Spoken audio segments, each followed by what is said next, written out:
முடியும்.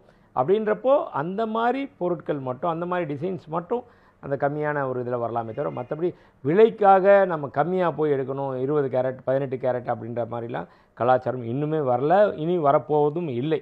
வியாபாரம்ன்றது எப்பயுமே ஒரு கவர்ச்சிகரமான விளம்பரமும், அவங்களுக்கு தேவையான சில சலுகைகளும் கிடச்சிதுன்னு வைங்களேன், மக்களை பொறுத்த வரைக்கும் கண்டிப்பாக திரும்பி பார்ப்பாங்க. ஸோ இது எல்லாமே என்ன ஆகும் அப்படின்னா, அவங்களுக்கு வருஷத்துக்கு ஒரு நாள், முதல்லாம் வந்து தீபாவளி, பொங்கல் அப்படின்ற ஒரு நல்ல நாளை எதிர்பார்த்துட்டு இருப்பாங்க.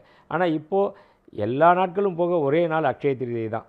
வியாபாரியை பொறுத்த வரைக்கும், அது தங்க நகை வியாபாரத்தை பொறுத்த வரைக்கும் மக்களும் போட்டி போட்டு அந்த டைமில் இன்வெஸ்ட் பண்ண ஆரம்பிக்கிறாங்க. ஸோ தட் இந்த மாதிரி சில சிறப்பு சலுகைகள் அவங்களுக்கு நாங்கள் கொடுக்குறோம். அதை நிச்சயமாக அவங்க பயன்படுத்திட்டு அந்த டைமில் வாங்குறதுக்கு உண்டான வாய்ப்புகள் நிறைய இருக்குது. கடந்த காலங்களை பொறுத்த வரைக்கும் இருந்த அட்சய திருதியை வியாபாரத்துக்கும் இப்போ இந்த விலையேற்றத்துக்கு அப்புறம் எப்படி இருக்குன்னு நினைக்கிறீங்க? இன்னும் என்ன மாதிரி மாறதுக்கு வாய்ப்பு இருக்குன்னு நினைக்கிறீங்க? இல்லை, நாளுக்கு நாள் எப்பயுமே வியாபாரம் பெருகிட்டு தாங்க இருக்கும். எப்படி ஜனத்தொகை கூடிக்கிட்டே இருக்கோ அது மாதிரி வியாபாரம் பெருகிட்டே இருக்கும். மக்களுடைய வாங்கக்கூடிய திறனும் பெருகிட்டே தான் இருக்குது. நம்மளுடைய பொருளாதாரம் பொறுத்த வரைக்கும் மற்ற நாடுகளில் கம்பேர் பண்ணால் இந்தியாவை பொறுத்த வரைக்கும் வல்லரசு நாடு. இந்தியாவை பொறுத்த வரைக்கும் அதிகமான ஒரு ஸ்பெண்டிங் கெப்பாசிட்டி உள்ள மக்கள் இருக்காங்க. அப்படின்றப்போ எப்படி குறையும்? கண்டிப்பாக குறையவே குறையாது. அதுவும் இந்த அக்ஷய திருதியை கூட பார்த்திங்கன்னா கிட்டத்தட்ட லாஸ்ட் இயர் இருந்த அக்ஷய திருதியை விட ஒரு 20லேருந்து 25% உயர்வாக தான் காணப்படும்ன்றது நாங்கள் எதிர்பார்க்குறோம்.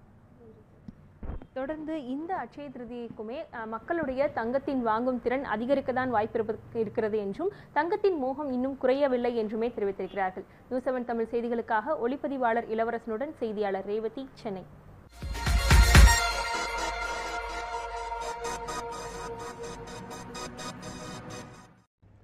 அட்சய திருதியை முன்னிட்டு நாளை நகைக்கடைகள் அதிகாலை முதல் திறக்கப்படும் என தங்கம் மற்றும் வைர வியாபாரிகள் சங்க பொதுச் செயலாளர் சாந்தகுமார் தெரிவித்துள்ளார்.